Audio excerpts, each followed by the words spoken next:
こんにちは。東京でウェブエンジニアをしているカイジンと言います。今回の動画では自社開発企業のウェブエンジニアとしてメインサービスのバグ対応をやっていた私が教える秒でバグが解決するための勉強法についてお話ししたいと思います。皆さんに質問なんですけど、バグ対応って得意でしょうか？誰しもバグ対応が好きとか得意って人あんまりいないんじゃないかなと思ってます。むしろスムーズにプログラミングできていたのに、急なバグとかでプログラミングに挫折してしまった方も多い方と思います。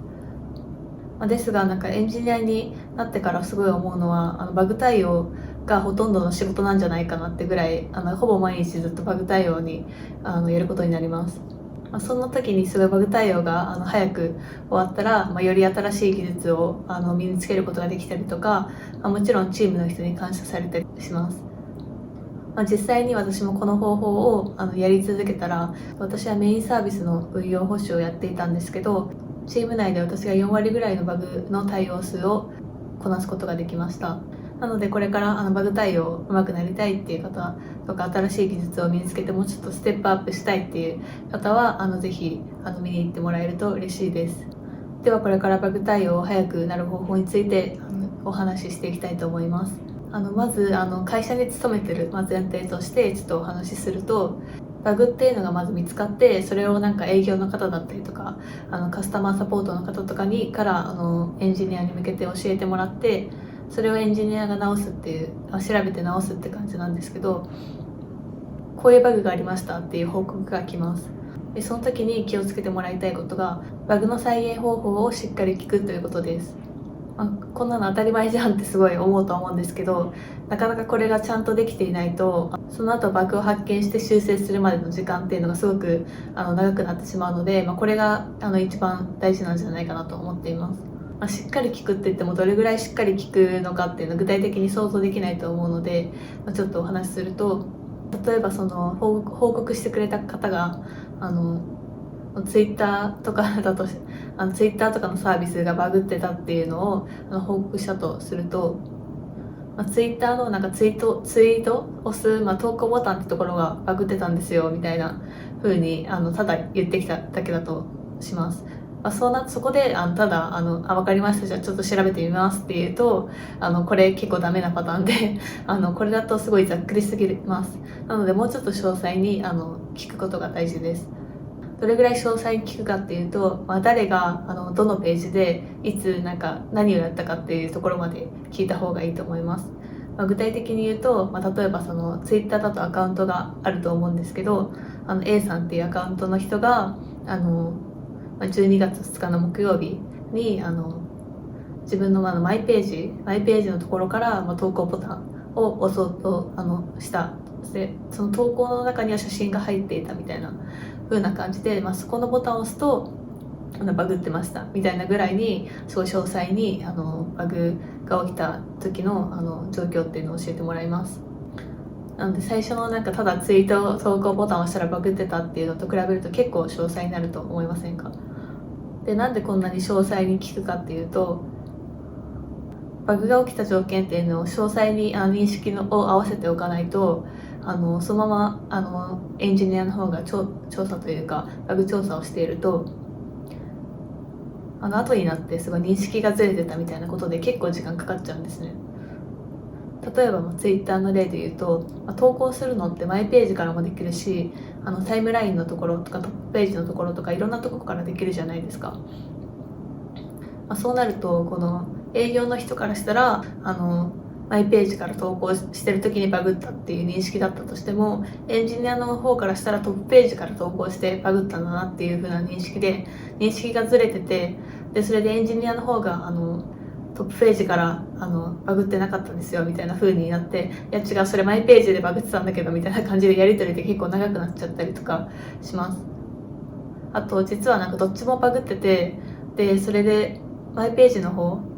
バグっててトップページの方バグってたって時には、そのトップページの方だけ直してて、マイページの方直してほしかったのになんでトップページの方直してるのみたいな風になってしまって、そこも時間かかっちゃったりしますよね。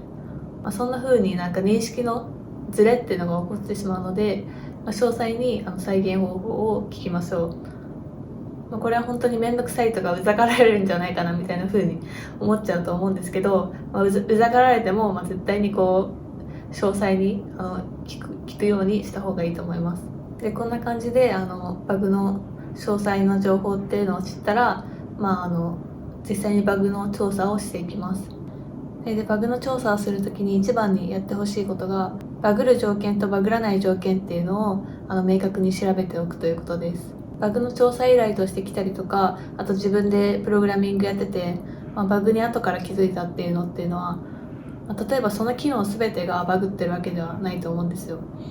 例えば投稿する機能だとしたら、どのページからも投稿できなかったらさすがにバグに気づくじゃないですか。そうじゃなくて、ある特定の条件だけでバグってるはずだと思うので、そのバグる条件とバグらない条件っていうのを明確に調べておくっていうのが大事です。そうすることによってバグの調査依頼として来てたのはそのマイページだけのバグだったかもしれないけど、他のトップページとか他のページでもバグってたみたいなところが分かったりとかして、さらにお問い合わせで来てたところ以外の気づかなかったバグっていうのは気づけたりするので、結構干渉されやすいと思うので、バグる条件とバグらない条件っていうのを調べておくといいと思います。こういうことを言っても結構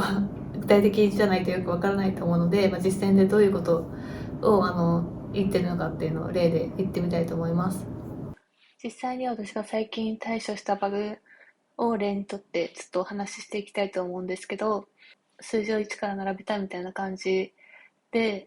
機能を開発したとします。でこういう感じで4桁でちゃんと数字だけの時とかは全然綺麗に並ぶんですけど、例えば9が入るとすると、急にこの9って一番上に来てほしいじゃないですか。一番上に来てほしいんですけど、一番下に来ちゃってるっていう状態で、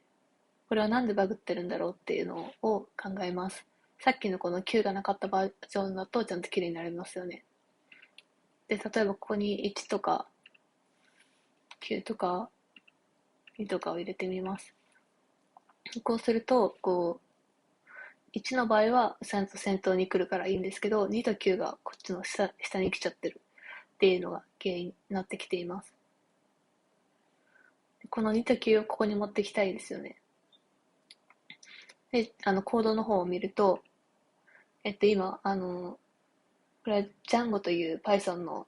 ウェブフレームワークで書いてるんですけど、この、わからない人にちょっと説明すると、オーダーバイっていうのが、順番に並べるっていう意味になっています。で、これを順番に並べる、このタイトルなんですけど、このタイトル順に並べるというふうにコードが書かれています。パッと見これで、綺麗に並びそうなんですけど、なぜか並んでいないという問題が起こっていて、でなんでかっていうのをよくよく見てみると、この先頭の文字を重視して並んでるということがわかります。でも先頭の文字を重視するよりかも、この桁数を先に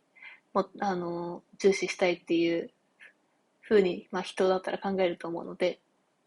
桁数を重視するふうにバグを修正してあげればいいのかなと考えます。なので、ここもちょっと、わからない人はちょっとわからないかもしれないんですけど、オーダーバイレングスというものを使います。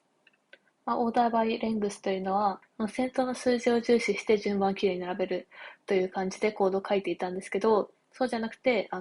桁数を重視して、並べるというふうにできるようになります。このレングスという、長さって言ってるので、そのまま長さを重視して並べようという感じにコード書き直してみます。はい、こんな感じで、長さで揃えると、こんな感じで綺麗に並ぶようになるんですけど、で、これで私は完了したと思ってたんですけど、まだバグがあって、そこをちゃんと、バグる条件とバグらない条件っていうのをちゃんと見てなかったのが結構、悪かったなと思うんですけど、こんな感じで英語とか、数字以外のものを入れちゃうと、結構順番がバラバラになってしまいます。で、こんな感じで、この A の0とかがここに来てほしいのに、ここに来たみたいなことがあったりします。これはなんでかっていうと、この列数だけ見てて、さらにこのこの文字っていうのに対しても順番を並び替えなきゃいけなかったのに、列数だけ見てたってことで、バグってしまっていました。なので、この順番に並べる条件にもう一つ加えて、このタイトルっていうのも一つ加えることによって、タイトルの長さと、じゃあ実際にタイトル、この0123っていうのと、この英語のやつも、並び順もちゃんときれいにするっていうのを加えることによって、ちゃんとバグが治りました。こんな感じで、最初からこのバグる条件とバグらない条件っていうのをちゃんと見極めておかないと、こういう感じで、さらに修正が必要なところっていうのが増えてきたりしてしまうので、最初にこういうふうにバグる条件、バグらない条件っていうのを探しておくのがいいかなと思っています。次にバグの調査をするときに気をつけてもらいたいことが、とにかくデバッグをするということです。さすがにバグの調査をしててデバッグをしない人っていうのはいないと思うんですけど、デバッグといってもとことんデバッグをするということを肝に銘じた方がいいかなと思ってます。とことんといってもどれぐらいの量かっていうのがわからないと思うので、これも実践でお話ししたいと思います。どれぐらいデバッグするのかっていうと、これは例なんですけど、Python だとデバッグツールっていうのがちゃんとしたものがないので、プリントっていうのでデバッグしていくんですけど、例えばなんですけど、こういう一行ごとに、例えばこのビューというかこの動きでバグってるってなった時には、こう一行ごとにこういうふうにコードのこの番号っていうのをどんどん打っていって、そうして、リロードするとこういう感じで16、18、20って出てきます。ということは、この20まではコードとして通ってるってことがわかりますよね。なので、ここに原因があるみたいな風に、原因をプリントっていうのをデバッグしていくことによって、どこでバグってるのかっていうのが、どこまで通ってるのかっていうのが結構わかりやすくなります。これだと結構わかりづらいと思うんですけど、本当に、めちゃめちゃ長いコードでも1行ずつぐらい私は入れてます。それで3つ目に気をつけてもらいたいことが、ググるときには、短い時間でたくさんのページを見るようにするということです。バグ対応では特になんですけど、ググるときっていうのはその一つのページにすごい時間かけるんじゃなくて、最初は、3記事ぐらい、軽く読んで、その軽く読んだものの中から良かったものっていうのも最後に決めるみたいな感じの方がいいかなと思っています。理由としては、何かのウェブサービスを作る時とかって、結構いい記事をちゃんと、一つの記事をじっくり読んだ方がいいパターンもあると思うんですけど、バグとかの場合っていろんな人がいろんな方法で同じバグについて対応したりとかするので、そういういろんな方法とかしてた方がいいかなっていうのと、逆に同じような内容の記事とかも結構たくさんあるので、わざわざすごい読みにくい最初にヒットしたやつとかを読まなくても、もっと最後らへんに結構自分にとっては読みやすい記事で分かりやすいものでバグを解消できる方法が書いてあるものがあったりとかするので、自分にとって読みやすいものの方が、すぐ解決できると思うので、そっちを選んでいくみたいな風にした方がいいと思います。なので、できるだけバグ対応の時には何記事かをパパパって読んで、その中から、自分に合ったものというか、でそのいろいろな見た中でこれなんじゃないかって思ったものをじっくり読んでいくっていう風にするのがいいかなと思っています。こちらも実践で記事を読む速さがどれぐらいかっていうのをちょっと見てもらえればいいかなと思っています。エラーのググり方の例についてちょっとお話ししていきたいと思うんですけど、例えばエラーを適当に起こしてみます。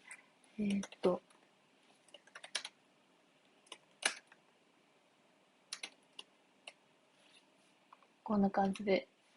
やりますよね。で、こういう感じで文字列と数字を足すっていうと、普通にエラーが起きると思うんですけど、こういう時に、こういう感じでエラー文をコピーして、Google とこういう感じでたくさん出てくるんですけど、でもどれぐらいの速度で読むかっていうと、翻訳して、こういう感じかってなって、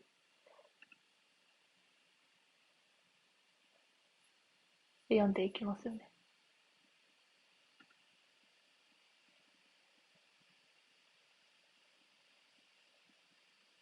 これぐらい遅いと結構私はもうやめたりしますね。でこうやって見てって、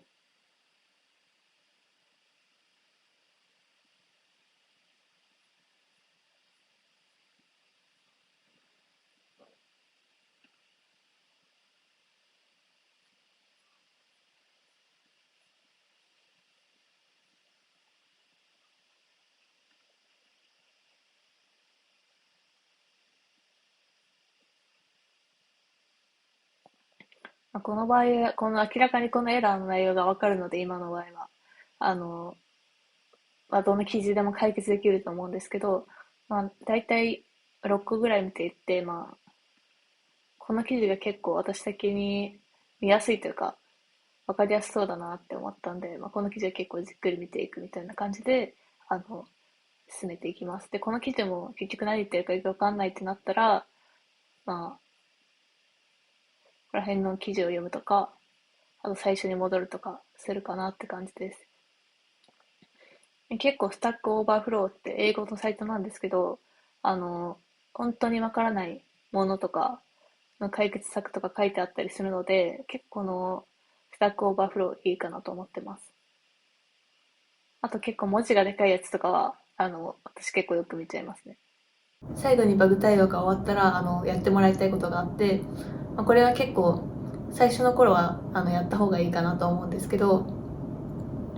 バグの対応の解決が遅くなってしまった原因っていうのを記録するようにしてください。最初の方は結構バグ対応がうまくいかないことが多いと思うんですけど、その時になんでこのバグ対応がすごい遅かったのかとか、なんで苦労したのかっていうのをメモっておくといいと思います。記録しておくことによって、人ってあんまり記憶力良くないと思うので、記録しておくことによってすごく同じような間違いっていうのがなくなるし、次回から気をつけることができます。私の場合なんですけど、結構これだって思ったらそこをずっと疑ってしまうっていう、同じ考えに結構凝り固まってしまうっていうところだったりとか、詳しい事象っていうのを聞かないまま勘違いしたままバグ対応をしていて、結果的にその営業の方とかが思ってるこのバグと自分が思ってるバグっていうのが強かったみたいな風になることが結構多いです。このように自分の中でうまくいかなかった理由っていうのをその都度振り返って明確にしておくと、次回から自分の悪い癖っていうのを結構認識してミスが減るので、その分同じ失敗しないのですごいスピードが速くなります。バグ対応が速くなる方法としては、以上なんですけど、やっぱり一番大切なことといったらとにかくバグ対応の件数を増やすというかこなすことが一番バグ対応が速くなる方法かなと思っています。件数をどんどんこなしていくと同じようなバグに対処する機会っていうのが多くなると思います。当然なんですけど、同じようなバグに対処すれば対処したほどそのバグに対するバグ調査だったりがすごく早くなりますよね。いかにバグ対応を早くするためにどうすればいいかってテクニックっていうのを求めるのもいいと思うんですけど、それよりもバグとかが起きた時に私がバグ調査しますとか修正しますみたいな風に率先してやっていくことによってやっぱり件数をこなすことによってバグ対応の速度が上がるかなと思っています。はい、今回の動画ではバグ対応が速くなる方法について、運用保守をやっていた私からテクニックを紹介させていただきました。簡単に復習すると、1つ目はバグ対応を依頼を受けたら再現方法をすごく細かく聞くということがポイントになってきます。バグの再現方法の認識がずれてるとすごくバグの対応までの時間が遅くなってしまうので、うざがられても絶対に聞くようにしましょう。2つ目のポイントとしては、とにかくデバッグをするということです。大体このデバッグがたくさんすればするほど、大体のバグは見つけられると思います。3つ目はバグる条件とバグらない条件を探すということです。これをすることによってバグ調査を依頼してきた人が気づかなかったバグでさえも見つけることができて